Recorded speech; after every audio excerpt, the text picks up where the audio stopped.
काय हे राजकारण आहे ना माझ्या रक्तामध्ये. त्यामुळे तुम्ही मला राजकारण शिकवू नका. आमचे आजोबा आमदार, आमचा बाप आमदार, आता येणारी पिढी म्हणजे आम्ही आम्ही भावी आमदार आणि पुढचे आमदार. त्यामुळं आमच्या मध्ये मध्ये लुडबुड करायची नाही. तुम्हाला जेवढं काम सांगितलंय तेवढं काम करायचं.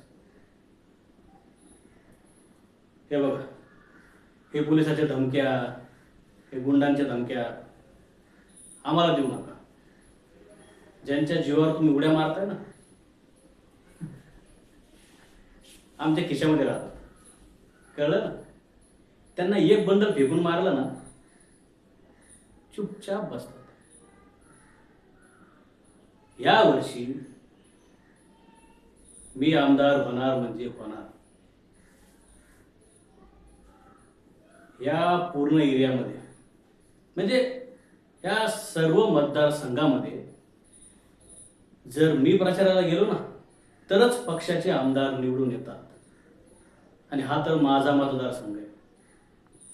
ही गोष्ट जरा लक्षात असू द्या.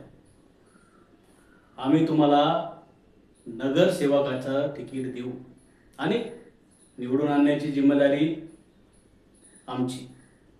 कळलं? हिशोबात राहा.